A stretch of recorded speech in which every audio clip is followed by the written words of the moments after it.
Hello and welcome everyone. I am Zamir Sheikh, Faculty of Chemistry. Recently 26 March 2023 को Maharashtra state eligibility test that is set examination university Pune ने conduct किया था कल, और आज उसी सिलसिले में केमिकल साइंस पेपर 2 को अपन आज डिस्कस करने वाले, स्पेशली ऑर्गेनिक केमिस्ट्री के सेक्शन के लिए. And hope your paper, those who are attempted that paper, is good for you.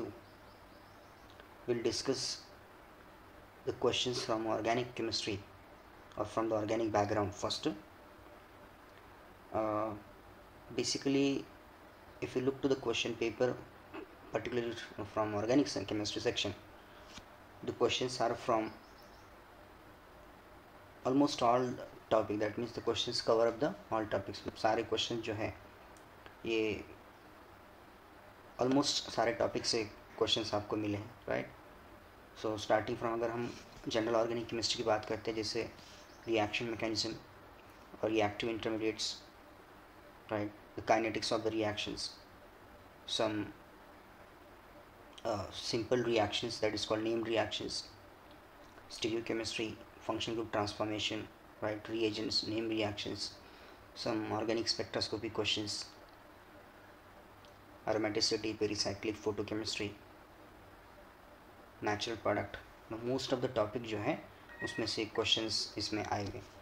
So discuss करते सबसे पहला क्वेश्चन जो है, when R citronellal is treated with anhydrous zinc bromide, major product we have to find. So एक terpene आपको दिया है यहाँ पे जिसका नाम है सेट्रोनेलल, और सेट्रोनेलल कंपाउंड को हमको रिएक्ट करना है किसके साथ में, जिंक Br2 के साथ.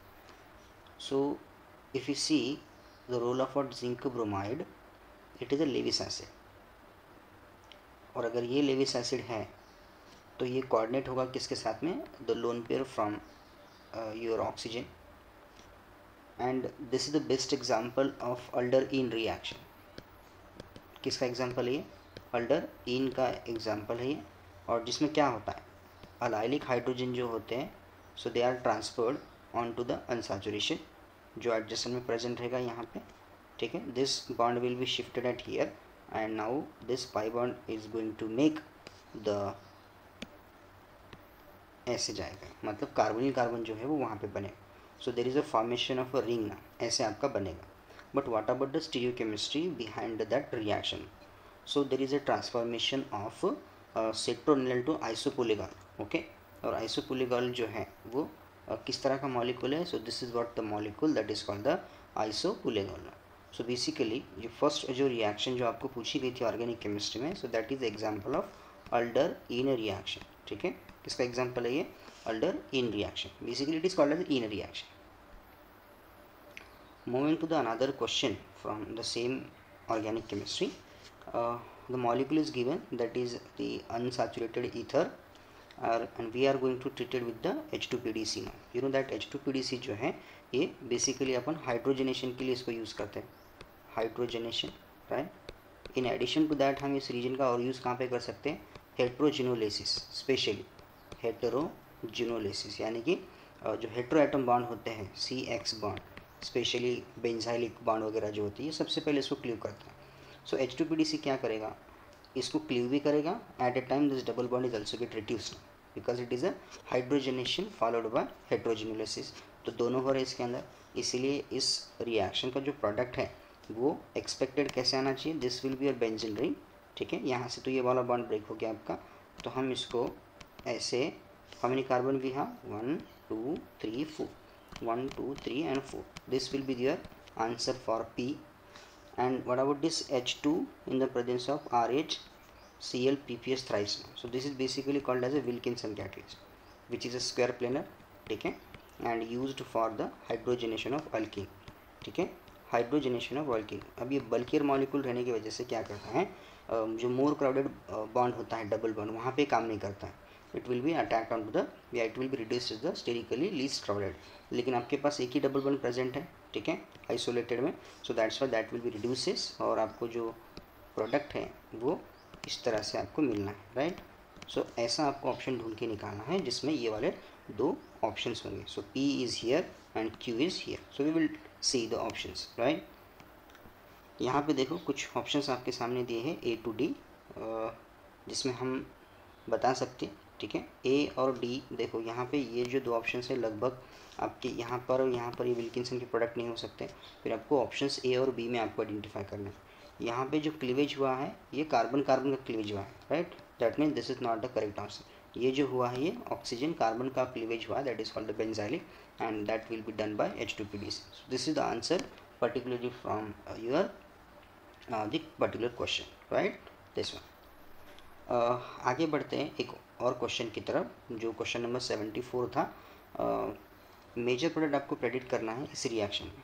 अब ये जो मॉलिक्यूल हमको दिया है, so this molecule is specially design for the rearrangement reaction that is called the pericyclic reaction, ठीक है. एक ऐसा मॉलिक्यूल आपके पास में दिया हुआ है. I will draw the structure यहाँ पे इस तरह से, और ये वाला. अब यहाँ पे क्या हो जाएगा, so this reaction is example of 1 2 3 1 2 and 3. This is example of temperature दिया हुआ, so it is an example of 6 electron system, है ना. और 6 इलेक्ट्रॉन सिस्टम के केस में हमको क्या करना है, ये रिएक्शन जनरली थर्मली प्रोसीड होती है. अब यहाँ पे क्या होगा, सो जो 3 वाला जो सिस्टम है, 3 वाला, so 3 3 we are going to make. Okay, we are developing this one and finally we get the structure. कैसे मिलेगा आपको इसका, so we will look to that. Okay, this will be a double bond O. यहाँ पे हमने नया bond लगा दिए, उसको 3 पे क्या लगे हुए, 2 मिथाइल ग्रुप लगे हुए, 2 पे 1 मिथाइल ग्रुप लगा हुआ है और डबल बॉन्ड आपका इधर ट्रांसफर हो गया ऐसे. And now I am going to converts that keto form into the enolic form. Stabilised enol मतलब किसका एग्जांपल है, फिनॉल का एग्जांपल है ये. So here will be the OH. Benzene आपका रिएपेयर हो गया.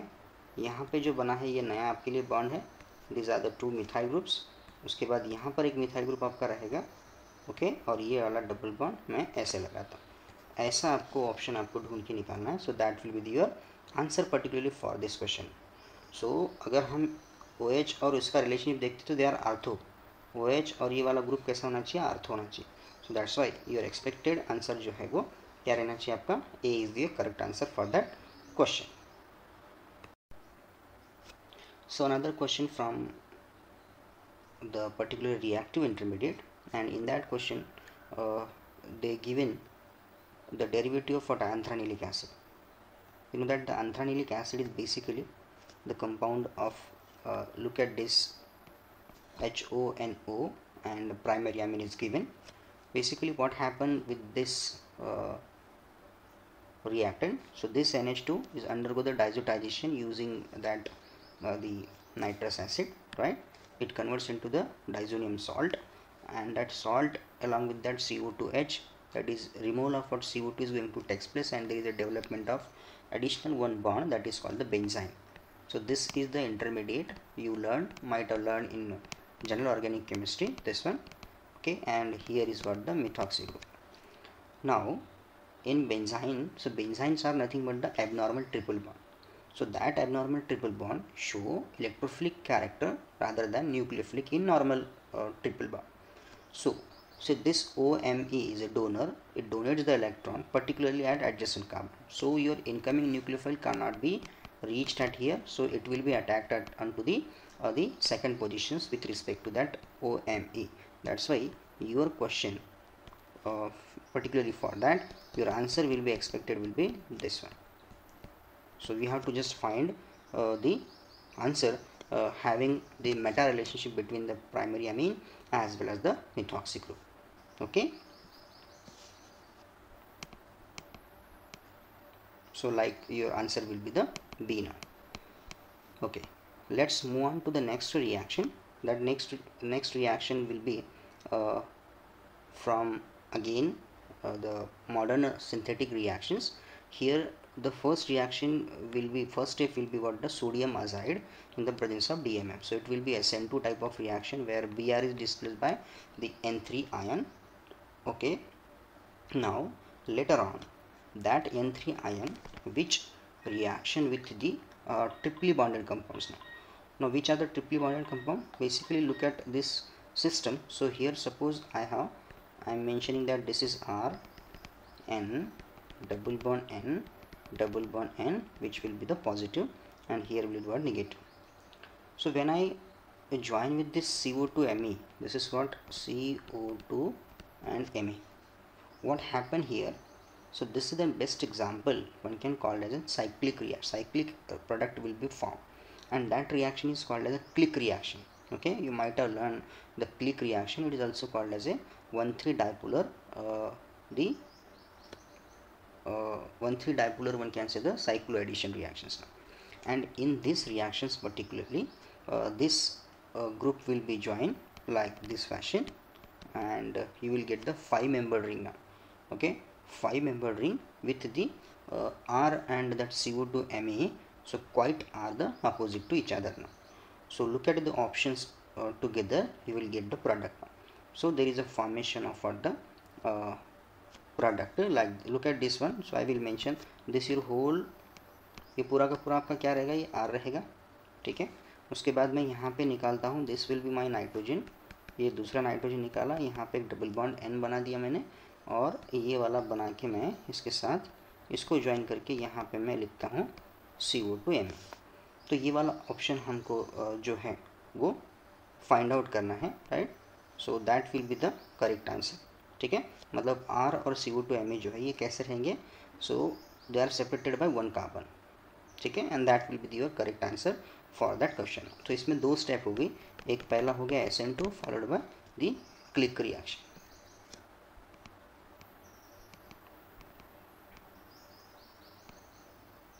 Moving to the another question from elimination reactions. ये भी हमने रिएक्शंस पढ़े होंगे. सबसे पहले ये तो टर्शियरी अमीन दिया हुआ है, और इस टर्शियरी अमीन का पहले हम ऑक्सीडेशन कर रहे हैं by using H2O2. So it will form the N oxide. क्या बनेगा यहाँ पे, एन ऑक्साइड बनेगा. और एन ऑक्साइड का एलिमिनेशन हमने देखा है at high temperature. It is an example of pyrolytic elimination. Pyrolytic elimination generally syn elimination होता है, कंसर्टेड मैकेनिज्म है, so that O negative will take the hydrogen. और जैसे मैं यहाँ से लिखता हूँ, this will be shift here and bond will be open to nitrogen, right. इस तरह से हमको जो आंसर है वो ये मिलेगा. सो किसका एग्जांपल है, this will be the example of Cope elimination. Okay, so Cope और N oxide elimination, xanthate elimination, pyrolytic elimination, these are the example of pyrolytic elimination reactions, right. Okay. Next question की तरफ बढ़ते हैं. यहाँ पे next question हमारा जो है ये फिर से फंक्शन ग्रुप ट्रांसफॉर्मेशन की तरफ रहा. सो हमको जो रिएक्टेंट दिया है वो ओजाइलिन है, दैट इज आर्थोजाइलिन. और आर्थोजाइलिन जब हम रिएक्ट करते हैं sodium in liquid ammonia, that is called Birch reduction. Now look this one. Regiochemistry क्या बताती है कि जब डोनर होता है तो हमको डाइन कैसे मिलता है. बर्च रिडक्शन से प्रोडक्ट क्या मिलते हैं, 1,4 डाइन, ठीक है. सो बर्च रिडक्शन का बोलना ये है कि जब डोनर प्रेजेंट होगा बेंजीन के ऊपर तो आपको मोर सब्सटीट्यूटेड डबल बॉन्ड आपको मिलने चाहिए. सो मोर सब्सटीट्यूटेड डबल बॉन्ड आपको किस केस में दिखता है, सो आइदर बी में आपका है, राइट. बी में आपका देखो यहाँ पे ये जो डबल बॉन्ड आपका लगा हुआ ये टेट्रा सब्सटीट्यूट हो गया. और अगर हम सी को कंसिडर करते हैं तो ये आपका कितना हो गया, ट्राई सब्सटीट्यूट हो गया, ठीक है. अब हमको नेक्स्ट रीजन क्या करना है, नेक्स्ट रीजन हमारा है विल्किंसन कैटलिस्ट. विल्किंसन कैटलिस्ट की रिजियो सेलेक्टिविटी क्या है कि Wilkinson catalyst is bulkier one, so it always reduces the sterically least crowded double bond. अगर मान लेते हैं हमने बी ऑप्शन को करेक्ट किया है तो हमारे पास 2 टाइप के डबल बॉन्ड प्रेजेंट है, एक टेट्रा सब्सटीट्यूट, एक di substitute. So that di substitute double bond will be undergo the reduction with the help of the Wilkinson catalyst. So अगर हम इस हिसाब से अगर इसको फाइंड आउट करेंगे तो आपका एक्सपेक्टेड जो आंसर है वो इस तरह से होना चाहिए, राइट. पहले अगर हमको ये मिलता है m आपका अगर ये है तो n क्या होना चाहिए, n will be this one, ठीक है. This will be there n if we are looking to the b, है ना. अगर हम c को कंसिडर करते हैं तो फिर हमारा जो मोनो सब्सटीट्यूट जो होता है ये वाला, ये डाई सब्सटीट्यूट जो है ये सबसे पहले रिड्यूस होगा, but the expected answer will be the b.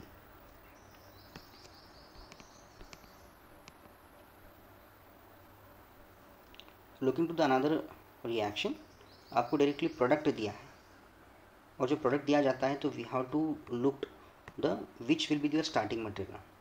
अब यहाँ पे हमने देखा है कि NaOH ethanol, NaOH water and heat. NaOH ethanol जो है ये कंडेंसेशन रिएक्शंस के स्पेशल रिएजेंट्स हैं. सो बेसिकली हमको ऐसा फंक्शन ग्रुप ढूंढना पड़ेगा जिसमें देखो साइक्लिक प्रोडक्ट जब मिलता है ना, so they might be due to the intramolecular reactions.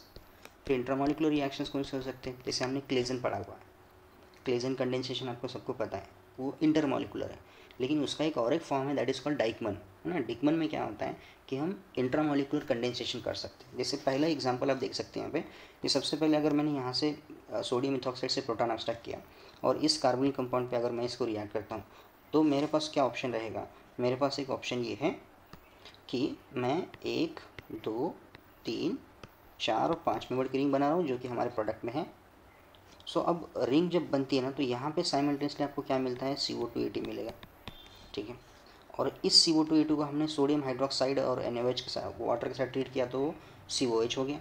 क्या हो गया वो, it will be a CO2H। और फिर मैं इसको हीट कर रहा हूँ, यानी कि CO2 को रिमूव कर रहा हूँ। तो जब मैं CO2 को रिमूव करेंगे, so the my product will be this one. So that means it is an product of the Dieckmann condensation reaction. तो काफ़ी इंटरेस्टेड क्वेश्चंस थे, बस we have to just apply. Hope आप लोगों ने यही आंसर्स ऐसे ही सॉल्व किए होंगे, यही को अपन इसके लिए बोल सकते हैं, राइट। चलिए आगे बढ़ते हैं एक नए क्वेश्चंस की तरफ, जो कि है आपका फंक्शन ग्रुप ट्रांसफॉर्मेशन की तरफ से, that is from oxidation family. OSO4 दिया है। जनरली OSO4 का काम होता है कि ओलेफिन को ऑक्सीडाइज करे and converts into the dial. क्या बनाता है ये, डायल में कन्वर्ट करने का काम करता है, इसलिए इसको डाईहाइड्रोक्सिलेटिंग एजेंट बोला जाता है।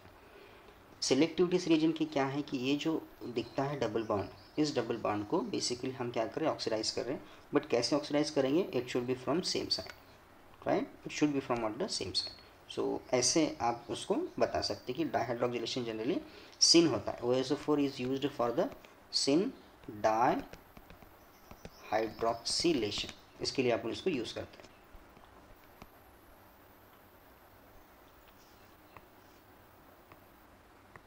One more question from again organic chemistry. Basically हमको जो मॉलिक्यूल दिया है वो है स्टायरीन इपॉक्साइड। क्या है ये, स्टायरीन इपॉक्साइड। और स्टायरीन इपॉक्साइड क्या है, स्टायरीन इपॉक्साइड जो है ये अनसिमेट्रिकल इपॉक्साइड का एग्जांपल है। और इपॉक्साइड हमको पता है कि इट इज़ ईथर। और ईथर क्या होता है, ether is an acid base labile group, आसानी से इजीली ओपन हो जाता है। और उसी का ही क्वेश्चन हमको दिया है यहाँ पे। This question is from the opening of epoxide.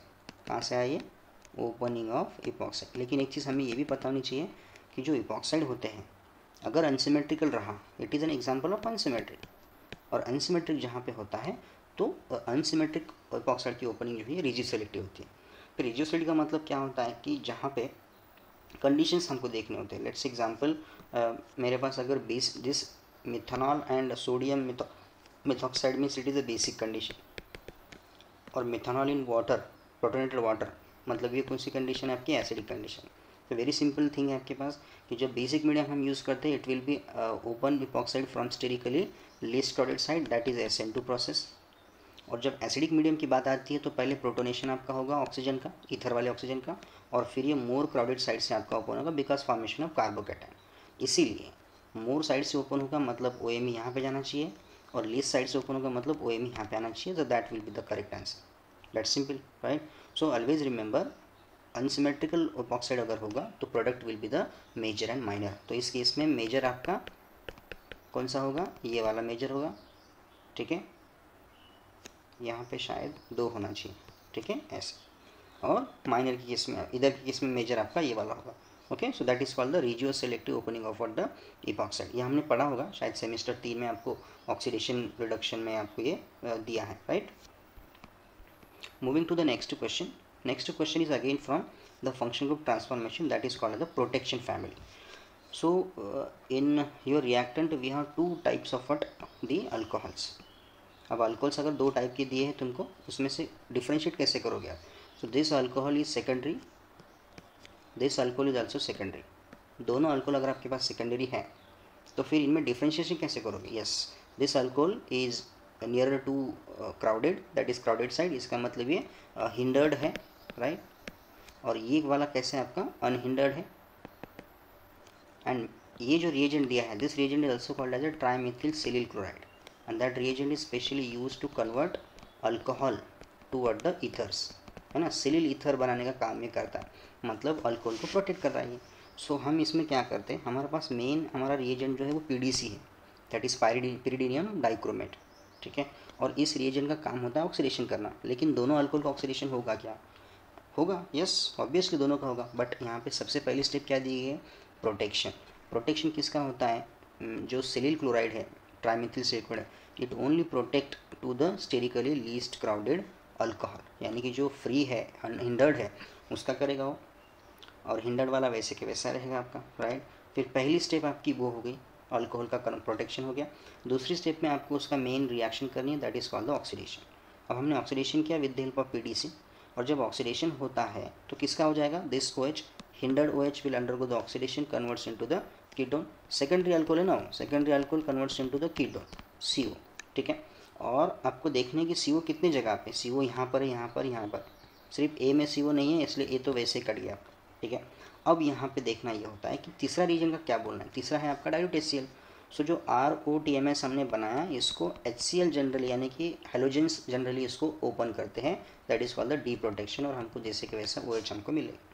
सो ये OH आपका इंटैक्ट होना चाहिए, okay, that is the main your answer, okay. So अब हमको यहाँ पे देखना ये पड़ेगा कि वो वाला OH आपका इंटैक्ट होना चाहिए। So looking to the four reactants here, four options here, so your answer B is the correct answer for that particular transformation. One more question we have, that is from again epoxide. epoxide की opening यहाँ पे दी गई है, so हमको reagent जो दिए हैं वो PPS3 और ब्रोमीन है, यानी कि there is a formation of Br ion, and you know that in cyclohexane epoxide derivative, ये वाले अगर ऐसे वाले epoxide अगर हैं आपके पास, तो ये हमारा स्ट्रक्चर है जो हमको यहाँ पे दिया है। Generally that nucleophiles are open epoxide from axially, ये एक चीज़ इसमें होती है, एक्शियल साइड से हमेशा ओपन करता है, तो ये O चला गया ऊपर आपका, so that means your Br and OH will be the opposite each other with respect to that tertiary butyl, so the answer will be the A for that particular question. Moving to the next question from again the reaction mechanism portion. अब यहाँ पे जो molecule दिया है वो ऐसा दिया, इसके पहले वाले अगर किसी ने गेट की एग्ज़ाम दी होगी इसके पहले ईयर में, तो ये वाला मॉलिक्यूल पूछा गया था, that is called okay tosylate derivative of norbornene. अब बेसिकली इस कंपाउंड में क्या होता है कि NGB का कंसेप्ट हमने पढ़ा होगा, so this double bond will displace first the OTS molecule and formation of cation, and then further that acetate ion will back to the attack onto the carbon, and where you get the retention in the same configuration, and that effect is called as a neighboring group participation. but उसके लिए condition क्या थी आपका, double bond और OTS कैसे थे, opposite. Now look at the double bond and OTS which are given here, और double bond OTS जब हम देखते हैं यहाँ पे, तो दोनों कैसे दिखते हैं, दोनों कैसे दिखते हैं ये, so both are on the same side. फिर जब दोनों अगर सेम साइड से होते हैं तो इसका मतलब यहाँ पे नेबरिंग ग्रुप पार्टिसिपेशन होगा क्या, no, there will be no neighbouring group participation. इसका मतलब यहाँ पे कोई और मैकेनिज्म हो रहा है जो एसिड कैटलाइज कर रहा है, और ये मैकेनिज्म बेसिकली जाता है रीअरेंजमेंट रिएक्शन से, and that the via the formation of some specific intermediate, that intermediate will be here like this. I will just draw the structure, ऐसे जाता है, और यहाँ पे आपका कैटन प्रेजेंट है, right, and then that OAC will be attacked on to the air. अगर मैं इसको एक सिंपल फॉर्म में निकालता हूँ तो ये ऐसा बाईसाइक्लो कंपाउंड बनेगा, 5 मेंबर्ड और किसका 4 मेंबर्ड का, and that acetate ion will be attacked at here, so that will be form the product is here. So A is the answer particularly for that question, है ना। तो this is not example of for neighbouring group transfer participation. Moving to the next question, okay. अब यहाँ पे आपको फिर से ये भी थोड़ा इंटरेस्टिंग क्वेश्चन है यहाँ पे, कि जितने हमको डबल बॉन्ड यहाँ पे दिए गए हैं उन सारे डबल बॉन्ड के ऊपर आपको क्या पूछना है कि इन रिएजेंट की ट्रीटमेंट करने के बाद by the reaction with ozonolysis, methanol, hydrogen peroxide और CO2 आपको निकालने के बाद कौन सा कंपाउंड आपको या कौन सा प्रोडक्ट आपको कायरल मिलता है। सो फर्स्ट ऑफ ऑल हम क्या करने हैं यहाँ पे, this bond, this bond, this bond and this bond will B cleaved by using ozonolysis. तो सबके से भी क्या बनेंगे, ये सबके सब बनेंगे अल्डिहाइड। फिर अल्डिहाइड का फर्दर हम क्या करने वाले हैं, ऑक्सीडेशन करने वाले हैं, किसके थ्रू, H2O2 के थ्रू। सो ये क्या होता है, जब हम ऑक्सीडेशन करेंगे तो ये they are will be converts into OH, और फिर हमको हीट करनी है। हीट करना मतलब इसमें से आपको वाटर निकालना है, तो they are converting into the anhydrides, right. क्या मिलेगा इसमें आपको, अनहाइड्राइड्स आपको मिलेंगे, दिस विल बी O ऐसे।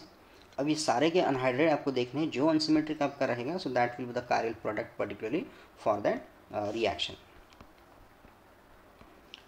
The next question from the IR spectroscopy, where we have to find out the carbon frequencies now, stretching frequency, and you know that the stretching frequency जो है आपका कार्बोनिल फ्रिक्वेंसी आपकी proportional होती है minus I effect से, और inversely proportional होती है आपकी किससे, कॉन्जुगेशन से, राइट। जनरली हमारे पास जो कार्बोनिल कंपाउंड दिया है वो ईस्टर है।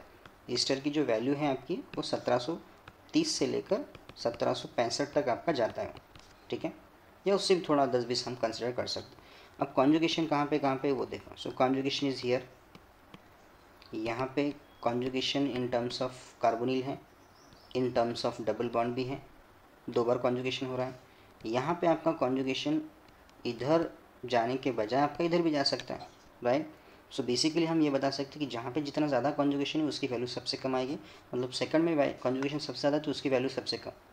और आपको कैसे पूछा है ये कि आपको करेक्ट ऑर्डर आपको पूछनी है, राइट। तो सेकंड का सबसे लास्ट में होना चाहिए। सेकंड कहाँ पे सेकंड सबसे लास्ट में ए और डी में दिया हुआ है। अब इसको हमको इंटरप्रेट करना है, पहला और तीसरा मॉलिक्यूल कहाँ पे जाएगा। सो ऑब्वियस बात है कि पहले में ज़्यादा कॉन्जुगेशन है कंपेयर टू थर्ड, तो आपका जो ऑप्शन है उस हिसाब से कैसे आना चाहिए कि जिसमें जितना कॉन्जुगेशन कम उतनी उसकी CO का आपका डबल बॉन्ड कैरेक्टर वो मेंशन करेगा, and that's why it will be the more absorption frequencies, right. So basically आपका तीसरा पहले आना चाहिए, फिर पहले आएगा फिर दूसरा आएगा। So your correct answer will be the A is the correct answer for that particular question. यहाँ पे एक चीज़ आपको पूछी गई है कि आपको 2 कॉलम दिए गए हैं, स्पेशली स्पेक्ट्रोस्कोपी का क्वेश्चन है ये, जिसमें कॉलम 1 में रिएक्टेंट है मॉलिक्यूल से और कॉलम 2 में आपके पास उसका स्पेक्ट्रल इंटरप्रिटेशन दिया हुआ है। अब यहाँ पे पहला जो मॉलिक्यूल है वो है डाइक्लोरोइथेन। ऑब्वियस बात है डाइक्लोरोइथेन में सब एक जैसे प्रोटॉन प्रेजेंट है, 1,4 dibromobenzene, again all are 1 type of the proton. उसके बाद 2 methyl 1,3 butadiene, 2 methyl 1,3 butadiene and cyclopropane. ऐसे आपको 4 मॉलिक्यूल्स उन्होंने दिए, right. And out of that 4 molecule we have to match with the second column. So you know that in UV spectrum, due to the pi to pi star transitions which is occurred in the butadiene, so your absorption will be 217, but यहाँ पे एक मिथिल दिया है तो may be due to the substituent effect it is 220। सो इसका मतलब आपका C जो है वो पहला रहेगा, उसका C का पहला। सो C का पहला कहाँ पे दिया है वो देखो, C का पहला दिया है आपका A और B में। चलिए इसका मतलब हमने A और B तक पहुँच गए। अब यहाँ पे देखना ये कि साइक्लोप्रोपेन का ऑप्शन जो दिया है डी का चौथा, यानी कि absorption at 1815। How one can say the cyclopropane absorbed in the region of 1815? No, not at all, it must be this one. So cyclopropanone, due to the ring strain, it will be absorbed at the 1815. So it not the cyclopropane, it should be a cyclopropanone. तो D का आपका चौथा यहाँ पर सही है, यहाँ पर सही है, ऑल आर करेक्ट। अब रहा सवाल आपका A और B में, 1,2 dichloroethane is showing only 1 singlet at 3.7 del ppm। So पहले का आपका दूसरा आना चाहिए, A का दूसरा, मतलब आपका the correct answer will be this one. और अगर हम इसका मास हम निकालते हैं तो your answer will be this one.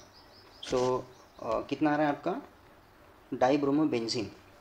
डाइब्रोमोबेंजीन के केस में आपका मास कितना आना चाहिए, देखो 2 Br लगे हुए, मतलब 79 + 79, और C6 से H4, C6H4 मतलब 74। तो कितना आता है देखो, 79 for 2 bromine, okay, 79 + 79 for 2 bromine and 74 for this particular, किसके लिए, बेंजीन के लिए। तो ये इसका आंसर कितना आता है, 232 आता है, राइट। और इसमें जो 234, 236 और 238 जो दिए हैं, so they due to ought the isotopic peak में, राइट। और 1:2 2:1 क्या होता है, ये पास्कल ट्रायंगल को फॉलो करता है। अगर एक Br रहेगा तो आपको 2 पीक मिलते हैं 1:1 पे। अगर 2 BR रहेंगे तो आपको 3 पीक मिलेंगे in the ratio of 1:2:1। This is called the pascal triangle. So correct answer जो है इसका वो बी ऑप्शन इसका करेक्ट आंसर रहेगा। The another question from the photochemistry, जहाँ पे आपको क्या करना है basically in case of photochemistry या फोटोकेमिकल, आपको करना क्या है कि फोटोकेमिकल रिएक्शंस आपको प्रोसीड करनी है। बेसिकली व्हाट कार्बोनिल ग्रुप दिया है, तो सबसे पहले सिंगलेट रहेगा। सिंगलेट का कन्वर्शन आपका आप उसमें एक्साइड स्टेट में करते हैं, right. And then alpha hydrogen alpha cleavage आप करोगे and that radical will be form which going to undergo the dimerization and your expected product will be on the ए।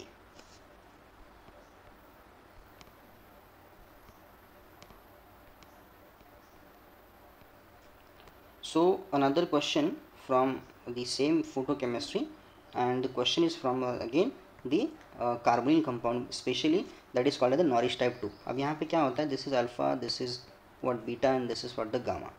हम इसको अल्फा अगर कंसिडर करते तो इसको बीटा भी कंसिडर कर सकते हैं, और इसको अब गामा, इसको भी अब गामा, यानी कि we have 3 gamma, we have about the 3 gamma carbon, so that's why 3 gamma hydrogens आ गए। तो कोई भी एक कंसिडर करके आप उसमें रिएक्शन कर सकते हैं। सो this is an example of Norris type 2। इसमें क्या होता है कि सबसे पहले जो गामा हाइड्रोजन जो है उसका हम क्या करते हैं, एब्स्ट्रैक्शन करते हैं टुवर्ड कार्बोनिल ग्रुप, और अल्फा बीटा बॉन्ड को जो है वो क्लीव करते हैं। सो जैसे हमने क्लीव कर दिया, सो योर एक्सपेक्टेड मॉलिक्यूल जो है देखो क्या होना चाहिए, अल्फा बीटा का बॉन्ड आपका क्लीव हो गया। सो मैं इसको शॉर्ट में ड्रॉ करता हूँ ऐसे।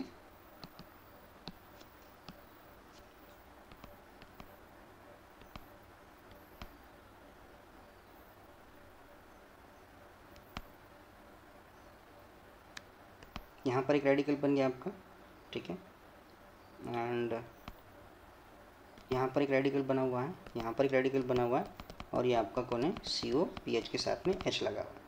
सो basically what we are forming the double bonds. यहाँ पे आप इसको डाइमराइज कर रहे हैं इसको, और ये वाला आपका ओलिफिन बनने जा रहा है। सो आपका प्रोडक्ट कैसे बनेगा फिर इस केस में, सो एक रहेगी आपकी 5 मेंबर रिंग, 5 मेंबर रिंग, और 5 मेंबर रिंग के साथ साथ एक आपका क्या रहेगा, यहाँ पे डबल बॉन्ड रहेगा, और उसके एडजेसेंट पोजीशन में, कौन सी वाली पोजीशन में, देखो अगर हम इसको रिंग को नंबर देते हैं तो 1 2 3 4 और 5 हो गया ना। और डबल बॉन्ड कहाँ पे बना हुआ है, डबल बॉन्ड बना हुआ है, मैं इसको नंबरिंग दूंगा पहले। जब नंबरिंग देंगे हम इसको, सो देखो 2 पे आपका सब्स्टिट्यूट लगा हुआ है, 2 पे, मतलब 2 पे अगर सब्स्टिट्यूट लगा हुआ है किसका, CH2COPH आपका 2 पे लगा हुआ है, और 1 और 5 मतलब 1 2 3 4 और 5, 1 और 5 पे आपका डबल बॉन्ड लगा हुआ है, ठीक है। मतलब आपका ये वाला डायरेक्ट आंसर हो सकता है क्या, नहीं। तो आपका आंसर क्या रहेगा फिर, it will be your answer will be B now, right. This is the answer for that particular question. चलिए नेक्स्ट क्वेश्चन है आपका, that is from function group transformation, जिसमें आपको 2 अल्कोहल दिए हैं, एक है सेकेंडरी अल्कोहल और एक है primary alcohol. Selectively primary alcohol का कन्वर्शन एल्डिहाइड में हो गया, सेकेंडरी अल्कोहल आपका इंटैक्ट है। इसको बोला जाता है chemo selectivity, right, that is called as a chemo selective, और जो काम कर रहा है उसको हम बोलेंगे कीमो सेलेक्टिव रिएजेंट, राइट। अब हमने देखा है कि जो MnO2 है ये अलाइलिक बेंजाइलिक ऑक्सीडेशन करता है अल्कोहल का। पिरिडियम डाइक्रोमेट जो है ये भी स्पेशली सेकेंडरी प्राइमरी के लिए आप यूज़ करते हैं। DMDO it is also for making that same, but जो टेम्पो दिया है in presence of sodium hypochloride, that will be selectively converts primary alcohol to aldehyde, that's why your answer will be the B। Okay, let's move on to the another question, that is from the organometallic compound, that is the metal carbon bond।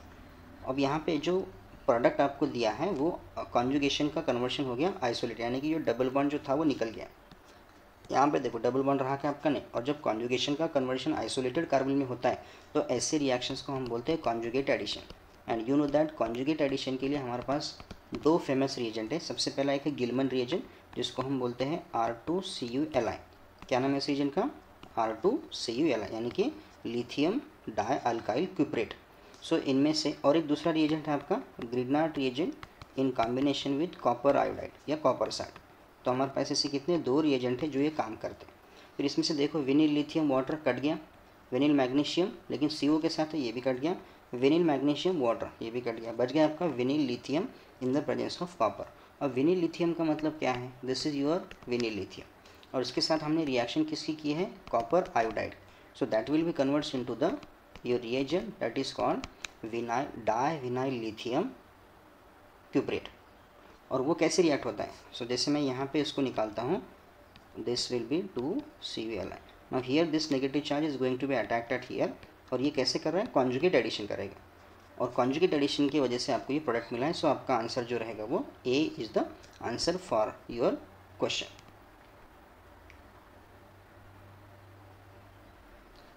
एक और question है जहाँ पे आपको basicity find out करनी है।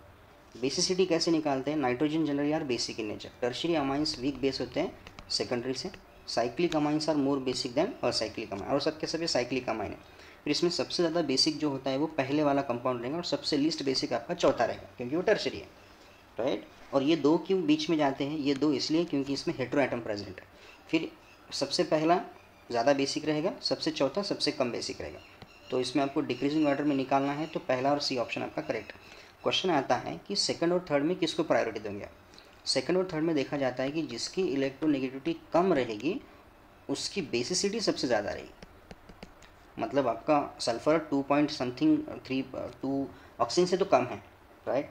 सो 3.2 अगर आप ऑक्सीजन को 3.5 अगर ऑक्सीजन को कंसिडर कर रहे हैं तो सल्फर आपका 3.2 जाएगा, यानी कि वीकर मतलब जो लेस इलेक्ट्रोनेगेटिव है वो मोर बेसिक रहना चाहिए, राइट। सो फिर इस केस में आपका तीसरा जो है उसके बाद आएगा, मतलब दूसरा पहले आएगा, तीसरा और ये वाला, मतलब A will be that the answer particularly for that question. Next question है आपका फ्रॉम द कार्बोकेटाइन स्टेबिलिटी। अब कार्बोकेटाइन की स्टेबिलिटी हमने पढ़ी है कि carbocation generally they are 6 electron species, they are one can say charge positively charged molecules and they are deficient. और ऐसे केस में हमको क्या करना होता है कि जो स्टेबिलिटी है वो प्रोपोर्शनल होती है इलेक्ट्रॉन डोनेटिंग ग्रुप के ऊपर से। फिर डोनर कहाँ पे है? देखो डोनर OH है, डोनर है, NH2 डोनर है, CH3 ऑल्सो डोनर, और Cl क्या है? विड्रॉअर है। तो मैं समझने के लिए ऐसी चीज़ें निकालता हूँ, ऐसे एरो दिखाता हूँ ताकि आप समझो इसको कि हमने इसको स्टेबलाइज़ किया है, उस कैटायन को हमको स्टेबलाइज़ करना है। अब देखो OH और NH2 में लोन पेयर वाले हैं, this is lone pair, this is lone pair, और ये सिग्मा इलेक्ट्रॉन वाला है। ऑब्वियस बात है कि लोन पेयर वाले ज़्यादा स्टेबलाइज करेंगे सिग्मा से, ठीक है। नेक्स्ट क्वेश्चन क्या आता है इसके अंदर कि अब O और N में से ज़्यादा स्टेबलाइज कौन करेगा? इसमें वही कंडीशन आती है, जो लेस इलेक्ट्रोनेगेटिव रहेगा वो आसानी से इलेक्ट्रॉन देगा, मतलब नाइट्रोजन वाला। तो सेकंड जो रहेगा आपका, राइट, वो सबसे ज़्यादा क्या होना चाहिए? मोस्ट स्टेबल होना चाहिए। तो सेकंड कहाँ पे दिया है? लुक एट दिस सेकंड दिया है B और D में, ठीक है। उसके बाद आना चाहिए आपका नाइट्रोजन वाला, मतलब आना चाहिए सेकंड पहला, फिर उसके बाद सेकंड, फिर उसके बाद पहला, राइट। उसके बाद आना चाहिए आपका तीसरा और चौथा, मतलब B आपका जो है वो करेक्ट आंसर रहेगा इस केस में, राइट। नेक्स्ट क्वेश्चन है आपका from the organic chemistry, that is the aromaticity. और एरोमेटिसिटी हमने पढ़ी है कि जो कंपाउंड 6 pi इलेक्ट्रॉन ओबे करते हैं that are said to be the aromatic compounds. यहाँ पे पूछे आपको एंटी एरोमेटिक। अब बेसिकली क्या होगा? एंटी एरोमेटिक के लिए कंडीशन क्या रहेगी आपकी? That compound should be 8 pi। ये आपका 6 pi है, दिस इज ऑल्सो 10 pi, मतलब 6 pi में जाएगा, ये भी आपका 10 pi मतलब 6 pi में जाएगा। तो आपका सिर्फ B ऐसा बचा हुआ है जो आपका एंटी एरोमेटिक कंपाउंड रहेगा। क्वेश्चंस आपका सिमेट्री के बेस पे दिया हुआ है कि इनमें से कौन सा मॉलिक्यूल जो है वो क्या नहीं रहेगा, या कायरल कौन सा है वो आपको ढूंढ के निकालना है। अब अगर हम मॉलिक्यूल को अच्छे से देखेंगे तो पहला वाला मॉलिक्यूल देखो, पहले वाले मॉलिक्यूल में यहाँ दो कायरल सेंटर के हिसाब से अपन इसको आइडेंटिफाई करेंगे। पहला और दूसरा अगर हमने छोड़ दिया तो ये दोनों भी जो है एक्सपेक्टेड आपकी क्या होनी चाहिए? They should be the chiral with each other. आप RS उसका निकाल के उसको फॉलो कर सकते हैं। Another question from again general organic chemistry, कितने आइसोमर्स आपके बन सकते हैं? ज्योमेट्रिकल आइसोमर्स आपके कितने बनेंगे ये हमको पूछा गया है इस क्वेश्चन में। सो अगर हम इस क्वेश्चन को देखेंगे तो नंबर ऑफ डबल बॉन्ड कितने हैं? 2 है, और हमारे पास फार्मूला क्या है? 2 to the power n, यानी कि 2 to the power 2, मतलब टोटल आइसोमर आपके पास कितने मिलने चाहिए? आपको 4 आइसोमर आप यहाँ पे बना सकते हैं, और 4 आइसोमर आपके एक्सपेक्टेड रहेंगे इसमें। अनदर क्वेश्चन है आपका, this is from organometallic chemistry, that is called organolithium. So organolithium के 2 रिएजेंट हमारे पास हैं, एक होता है lithium diisopropylamide which is one of the bulkier base, और N-ब्यूटिलिथियम जो है ये थोड़ा सा स्ट्रॉन्गर बेस है, but it is not bulkier one. तो हमारे पास 2 ऐसे साइट है जहाँ से हम प्रोटॉन को निकाल सकते हैं। एक है तुम्हारा sterically crowded and sterically least crowded. LD अगर होता है तो यहाँ से प्रोटॉन एब्स्ट्रैक्ट करता है, बट N-ब्यूटिलिथियम है तो आप इसको यहाँ से प्रोटॉन एब्स्ट्रैक्ट करने के बाद आप उसको सीधा जो है ये यहाँ पे आप रिएक्ट कर सकते हो, OTS आपका फ्री हो जाएगा। या फिर आपके पास एक और एक ऑप्शन है कि LDA नहीं लिया है लेकिन हमने इसमें NBT लिथियम की केमिस्ट्री ऐसे पढ़ी है, तो पहले आप NBT लिथियम से प्रोटॉन अब्स्ट्रैक्ट करो यहाँ से, और जो नेगेटिव चार्ज आपका बन रहा है so it will be react at here now and this will be the product now. If we it is a radio selective, पहला रूट अप्लाई किया तो B आएगा और ये वाला रूट अप्लाई किया तो आपका A वाला आंसर आपका आएगा उसके अंदर। And the last question from the relationship आपको आइडेंटिफाई करना है यहाँ पे। और रिलेशनशिप कैसे होता है कि अगर आपके पास दो, लेट्स एग्जांपल मैं यहाँ पे स्ट्रक्चर निकालता हूँ इनका, ऐसे वाला, ये वाला R है, ये वाला अनदर R है। अब ये दो हाइड्रोजन अगर CN सिमेट्री फॉलो करते हैं तो इसका मतलब दीज आर होमोटॉपिक। अगर ये सिग्मा या SN या I सिमेट्री ओबे करते हैं सो दे आर इनआइसोटॉपिक। और अगर ये कोई भी सिमेट्री फॉलो नहीं करते, सिमेट्री एलिमेंट कोई प्रेजेंट ही नहीं, that said to be the diastereotopic. तो उस हिसाब से आपका आंसर जो है, तो इसमें कोई सिमेट्री आपको दिखती है क्या, तो सिमेट्री नहीं है, इसका मतलब it should be the diastereotopic type of the protons. Next आपका क्वेश्चन रहेगा जो नॉमेनक्लेचर के बेस पे, जनरली नॉमेनक्लेचर के क्वेश्चंस होते ही है। इस केस में आपको नॉमेनक्लेचर कैसे करना है, उसे बेसिकली यहाँ पे थोड़ा कार्बन की वैलेंसी का भी एक इशू है, और दूसरा ये मॉलिक्यूल आपको जो दिया है वो साइक्लो फॉर्म में दिया है। आईपैक नॉमेनक्लेचर के हिसाब से अगर देखते हैं तो इस कंपाउंड को साइक्लो लगना चाहिए, बट ऑप्शन में ऐसा साइक्लो का वो नहीं है, right. So we can think about it, okay. और अगर हम इसको असाइक्लिक मानते हैं तो फिर आपको लॉन्गेस्ट चेन जो है वो आइडेंटिफाई करनी पड़ेगी, जो कि आपके इस हिसाब से आएगी। सो 1 2 3 4 5 6 यानी कि सारे के सारे जो है ये हेप्टेन इस तरह से आपके आएंगे, ठीक है। तो आपको कैसे वो करना है, सो अगर मैं इसको इस तरह से यहाँ पे लिखता हूँ, ये आएगा, राइट, ये वाला आपका आएगा ऐसे। सो इस तरह से हम उसको ओबे कर सकते हैं और उसको फॉलो कर सकते हैं। So this is all about your paper. Organic section जो है मैंने इसका थोड़ा सा आपके सामने एनालिसिस करने की कोशिश की है। अगर इसमें कहीं आपको लगता है कि कुछ क्वेश्चंस अल्टर हो सकते हैं या कुछ क्वेश्चंस के ऑप्शंस माइट भी यहाँ दिया है तो आप रेफरेंस के साथ उसको जो है चैट बॉक्स में कमेंट कर सकते हैं। So thank you for watching this and kindly share. Thank you.